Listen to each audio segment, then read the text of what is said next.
Welcome to Presume Technologies. I am Venkat. This is part 3 of ASP.NET video series.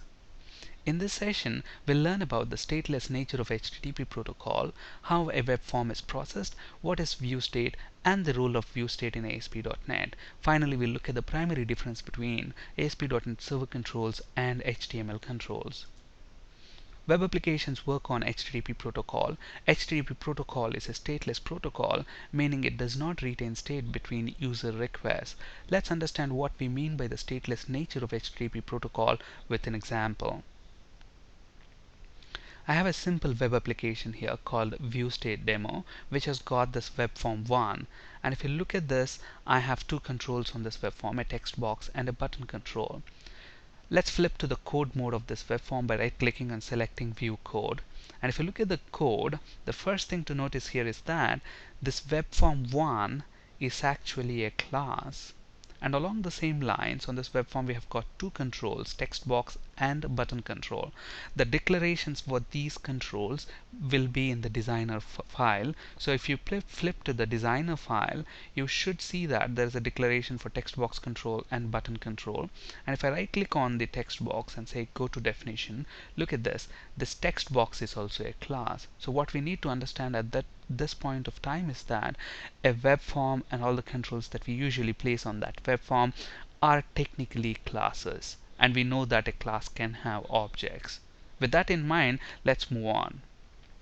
So what is this web form doing here? Now if you look at the code, it's a pretty simple code. All we have is at the level of class, in the scope of the class, we have this variable, integer variable clicks count, which is initialized to 0. And within the page load event of the web form, when the page loads in the web server memory, and if it's not a post back, in the sense if it is an initial get request, we are setting the text property of the text box to 0. When I click the button, anytime a user clicks the button, what we are doing here, we're incrementing the clicks count value by 1 and assigning the incremented value to the text property of the text box 1 control, which means technically when we run the application and when I start clicking this button, every time I click the button, the value that is shown in the text box should be incremented by 1. So if I click once, 1 should be shown. If I click the second time, it should be incremented to 2 and that value should be shown here. Let's see if that's what happens when we actually run this application. Now to run this application, press Ctrl F5. When we do that, the web form loads up. And look at this. This is the initial get request. So we first got the page. Okay. And then when I click the button, we are posting the page back. So this will be a post back request. So when I click the button one time, look at the value gets incremented to 1. I click the second time, I click the third time, fourth time. No matter how many times you click, it doesn't get incremented beyond 1. Let's explore the reasons of why. So if you look at the code, it's pretty simple. I mean, we have already looked at that. Okay, so the reason for why it's not getting incremented beyond 1 is because of the stateless nature of HTTP protocol. Web forms live only for a moment, meaning when we let's look at what actually happens when we made a request for this web form. Look at this. I have this browser. Let's copy that URL. Let's copy that URL. Let's make another page. Look at this. As soon as I type that URL into the browser and press enter, the request goes to the web server, and this is the get request. We are not posting the web form back to the server. Instead, we are getting the web form. So it's a get request. So when the request for web form 1 goes to the server, what's going to happen? Now we know that this web form technically is a class. So an instance of this web form gets created. So who is going to create the instance of this web form? Now keep in mind, when we build this solution, what's going to happen? The entire source code of this application will be compiled into intermediate language, and since this is a web application, the application's assembly is generated, which is nothing but a DLL. Since the project name here is Viewstate demo, we will have an assembly for this web application with the same name, viewstate demo.dll. And to look at that, you can right click on that, go to open folder in Windows Explorer, and you should see within the bin directory the application's assembly. So when you request web form 1, what's going to happen, this assembly gets loaded into the memory, which creates an instance of the requested web form, which in this case is web form 1. And then we also know that whatever controls we have on the web form, they are also technically classes. So obviously when we request this web form, we know that on this web form we have this text box and button control. So an instance of this web form itself will be created, and an instance of text box and button controls will also be created. And if you look at the code, it will process this code. So what's going to happen after it creates the instance of this web form, it creates an instance of this variable clicks count and initializes that to 0. And since this is a get request, the page load event will be fired, and within that we are saying, okay, if it's not a post back, we know it's not a post back, so it gets into this if block, initializes the text box control with that 0, and then this button click event will not be executed here because we didn't click the button. So it is the initial get request, it's not a post back request. So button 1 underscore click will not be executed. And then finally what it does, after completing the processing of this code, it generates the HTML. Keep in mind, no matter what your application does, the client for a web application is a web browser, and web browsers can only understand HTML. They can't understand C#, Java, PHP. They can only understand HTML. So no matter what technology you have used to build your web application, the application has to generate HTML which the browser can understand. So after the complete processing, what's going to happen? It generates the required HTML to send it back to the client. And once it generates the HTML, it sends that back to the client who requested that. And what happens to the web form 1 object and this variable and the text box and button control that it has created? Everything will be immediately destroyed. So the web form will not know anything about that web form 1 it has serviced. Okay, everything will be destroyed, and the HTML is sent to the client. Okay, now when the HTML is sent to the client, the user is looking at this. Okay, now at this point when the user is looking at this web form, the web server does not know anything about this web form. Okay, so now let's say I click this button. So when I click this button, what's going to happen? Another request for this web form is going to go back to the web server.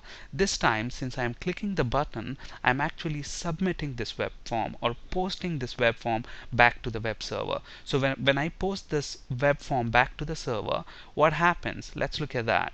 So when you post, again an instance of this web form 1 and text box and button control and this variable gets created, and it is initialized to 0.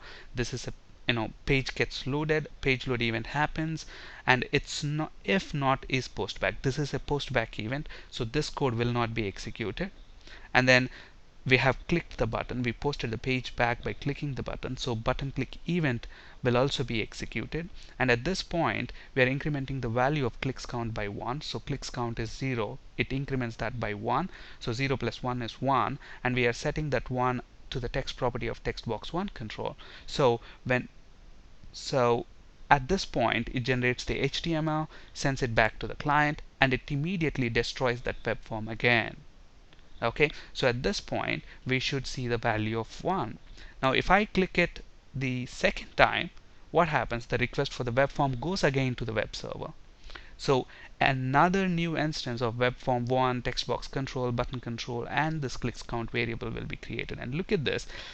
Every time you post this web form back, every time you request this web form, this value is initialized to 0, and within the button click event you are incrementing that by 1. So it always stays at 1 no matter how many times you clicked. And every time you request this web form, a new instance of that web form, controls, and any variables on that web form are recreated. The web server does not remember the state between requests.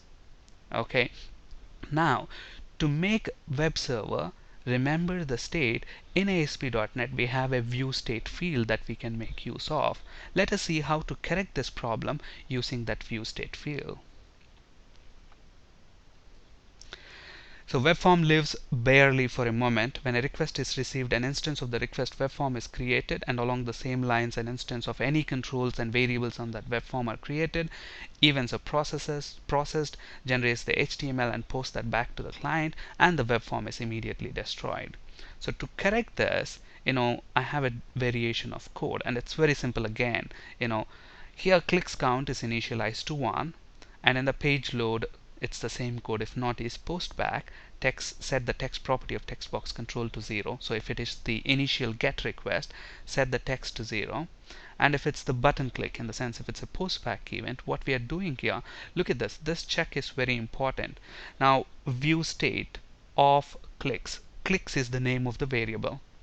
Okay, and this is a view state variable that we are using to store the clicks count. You can name this anything you want. I just chose to use clicks. So if view state of clicks not equal to null, what we are doing here, we are retrieving the value that is present in clicks, converting that to integer, and adding 1 to it.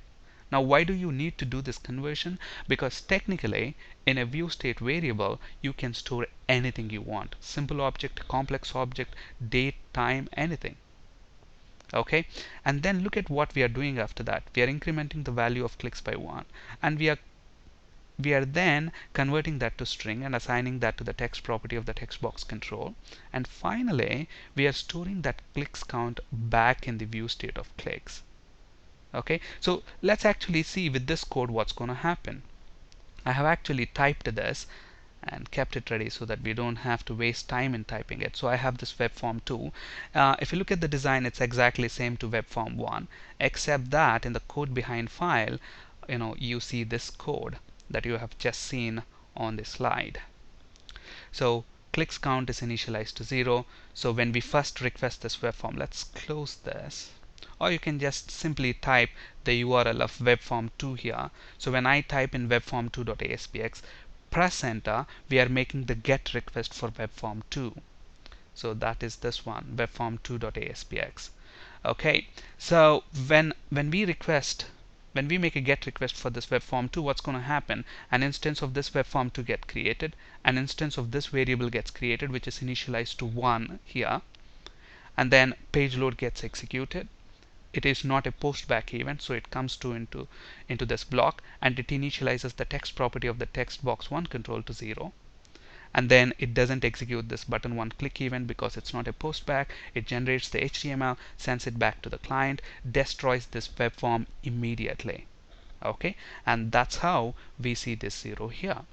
And when I click it for the first time, look at what's going to happen. When I click it for the first time, okay, post back request goes to the web server.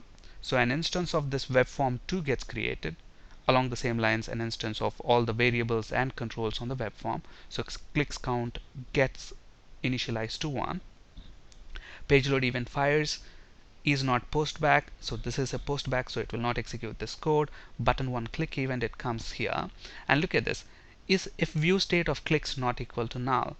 Here view state of clicks will be null because we haven't stored anything in this clicks view state of clicks variable yet. So this will be null for the first time. So this piece of code will not be executed. So what we are doing here, we are saying clicks count dot to string. We are converting clicks count to to the string and setting that as the text property of the text box control.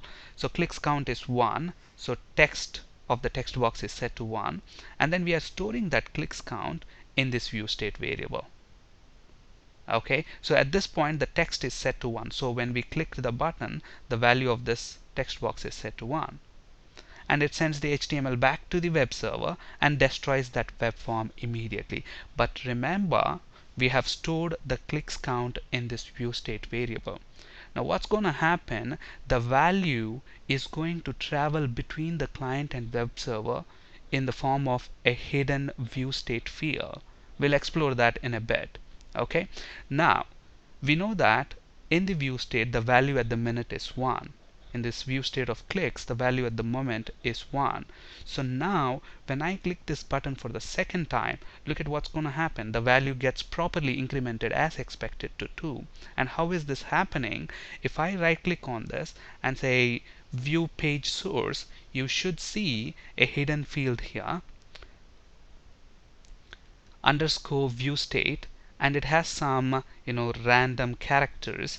This is nothing but it is storing the value of that view state of clicks in a base 64 encoded format. Okay, so this view state field, this hidden view state field, gets transferred between the client and the server, between every request and response. Okay, so now for the second time when I click this button, what's going to happen? The value in the text box, whatever the value that was there in the text box, it's now stored in this view state of clicks variable. So that gets sent to the server, and within the server, actually if you look at the web form, there are several events at the level of the web form. You have page initialization, page load, page pre-render, etc., which we'll be talking about in a later session. But for now, understand that there is an event called page initialization, which occurs even before page load event. So during page initialization, view state restoration happens, meaning from that hidden underscore view state field, web server will base 64 decode that view state data and then populates it either to the variables or the controls. Now here we know that we have assigned this value clicks count to view state variable of clicks. So when I click the button for the second time, what's going to happen? An instance of this web form 2 gets created, clicks count variable gets created, which is initialized to 1, page load event fires.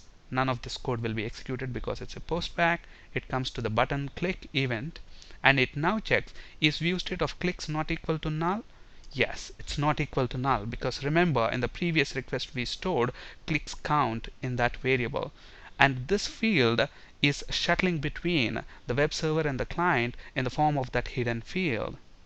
So now what's going to happen?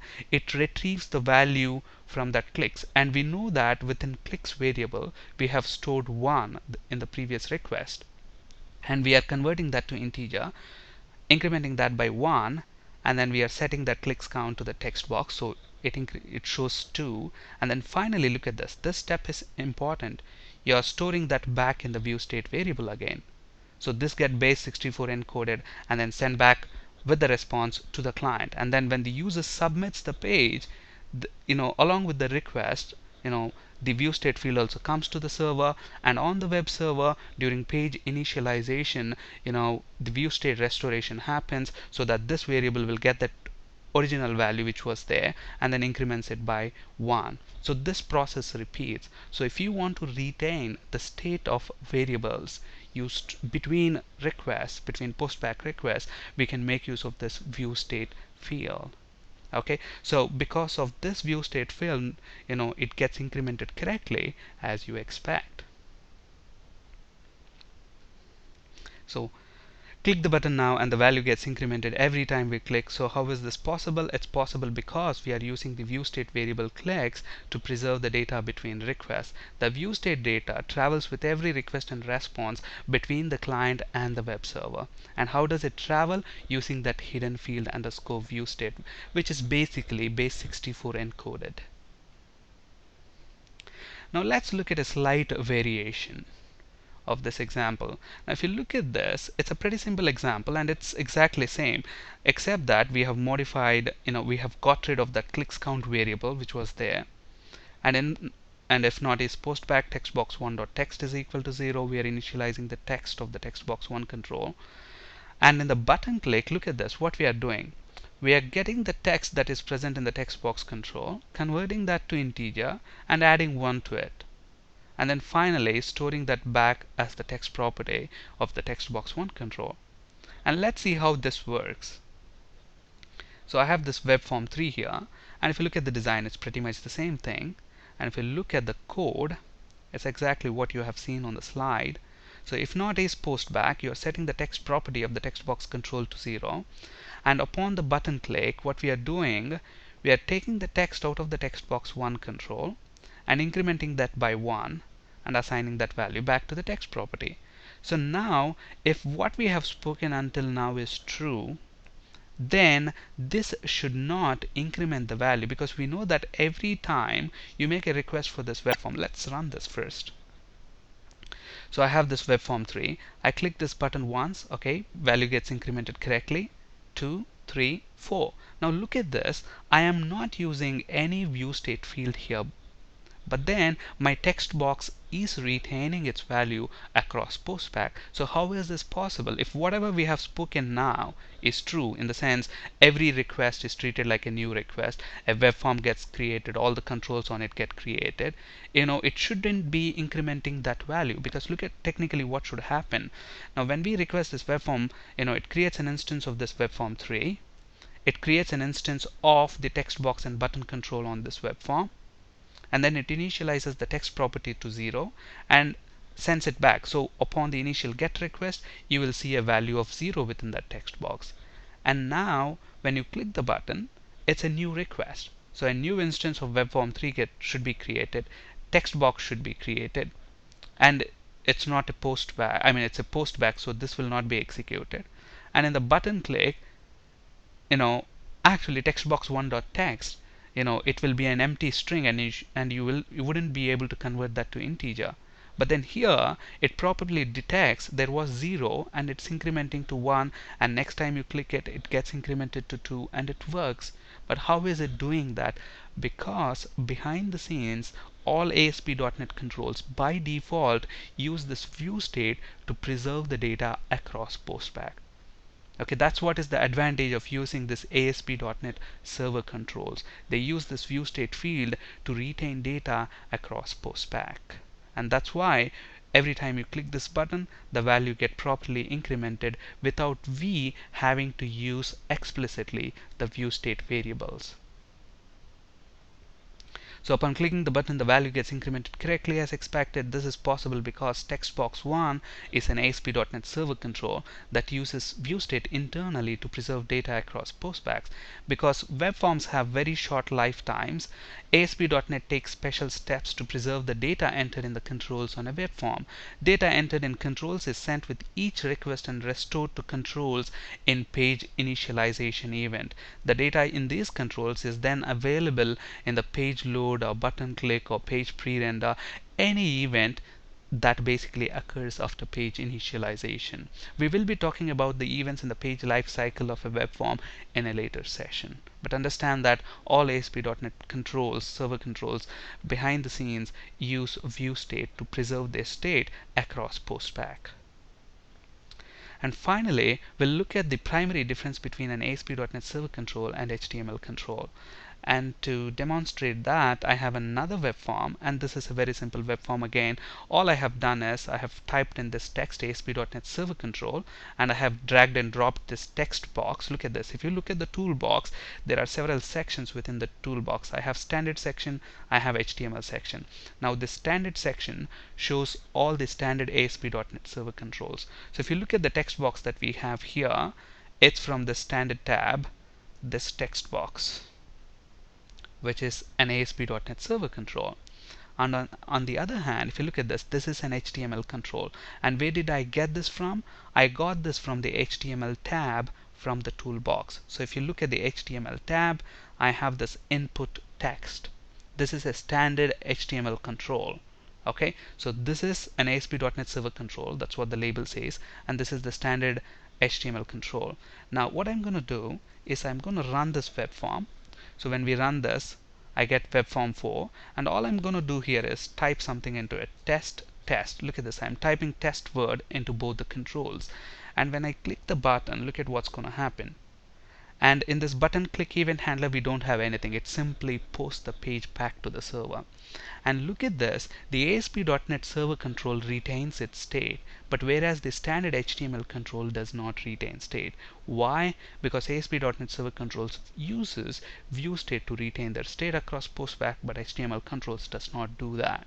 That's why they don't retain state. So that's one of the primary difference between standard ASP.NET server controls and HTML controls. Now, is it possible to convert an HTML control into an ASP.NET server control? Absolutely. All you have to do to convert an HTML control into a standard ASP.NET server control is to add this runAt is equal to server attribute. So if you go back to our web form 4. And if you look at the source of this web form, look at this. I have this text box whose ID is textbox1, and it has this attribute runnet is equal to server. This is the standard ASP.NET Server control. Whereas this input ID is equal to button1, text is equal to, oh, this is the button control. So input ID is equal to text1, type is equal to text. This is the standard HTML control that we have. And if I want to convert this into a standard ASP.NET Server control, all I need to do is add this runnet is equal to server attribute, and you're done. So now flip to the design mode. Let's run this once again. So now let's type the same thing, test, into both of the controls and click the button, and let's see what happens. Now if you look at this, both these controls are retaining state. So if you want to convert an HTML control into standard ASP.NET control, you can add a runnet is equal to server attribute. Now, as I told you, Viewstate data is serialized into base64 encoded string and is stored in hidden input field, and that is something like this. Actually, this is wrong. This is event validation. You should say, if we run this, if I right click on that, let's type in something into it, test. How are these controls retaining their state? Because they are using this input type is equal to hidden, name is equal to, look at this, the name of the hidden input field is underscore Viewstate, and this is a base64 encoded string. And this gets base64 decoded in the page initialization event on the web server, and it populates that data back into these two controls, so that the data in these controls will then be available in the page load or page pre-render or any event for that matter which occurs after page initialization. Okay, so we have a slight error in this slide. Maybe by mistake I used the underscore event validation field. It's not event validation field, it's underscore Viewstate field, the one that you have just seen here. So this is the field that makes use of Viewstate. So just ignore this here. On this slide you can find resources for ASP.NET C# and SQL Server interview questions. That's it for today. Thank you for listening. Have a great day.